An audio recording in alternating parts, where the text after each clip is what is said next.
get the impression that each one of the notes, each one of the parts of the melody that they're singing is coming from a very specific place. It's not just the spirit world in the way that the West understands the spirit world, but it is something extraordinarily specific, something very concrete, something very palpable. And for example, other indigenous communities like the Yaqui, what they say is that a sound comes from a place. A place is not really a place. It is a state of consciousness. So through a sound, you are transmitting a sort of quantum field of multidimensional knowledge, multidimensional experiences of reciprocal exchange, of interactions, of entanglements.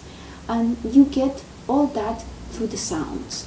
And when you hear the Icaros, all of that becomes present. So I wanted for you to speak of the experience of the sound in the forest when you're receiving the healing, and how this relates to losing your humanness and losing the limits of the body in this multidimensional experience of sound. When you allow yourself this openness and these spaces in the dieta, it's almost like opening all the doors without any prejudice, without, there's no choosing this. So in other words, whoever comes, pretty much. And so it's an interesting place to be, because you never know who's gonna come. Spirits come in all kinds of different forms and shapes, and some are mischievous, some are sexy, some are powerful, some are humble, some are teachers. It comes in all forms. And so for me, the feeling a lot of times is that when I'm in that space, that I'm fully open, and not only fully open, but no guard. I'm not protecting myself, of anything. I'm not, with that said, I am, but at the same time, it comes a really important aspect of our humanness that we seem to be losing more. It's the trust. And I want to say I'm putting the trust on the shaman, but putting the trust on the shaman is almost like passing somebody else my stomachache. Putting the trust in me, in who I am, and in my knowledge, and in my divinity, because we are all divine. And I don't want to sound religious or anything. It's just pure and simple. We are part of a whole, and we've lived so happily separate, and we love being separate, and we love our accomplishments, and there's always individuals. We, as a Western society, are very happy to applaud individualism.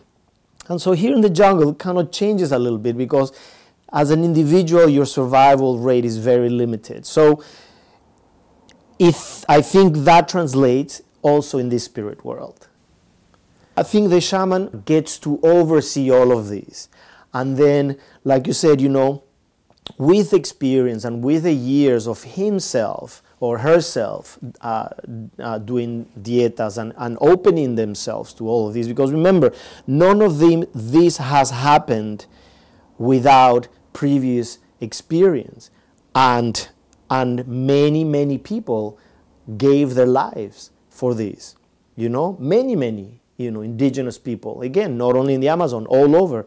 So when you get to that understanding that, this medicine is almost like it's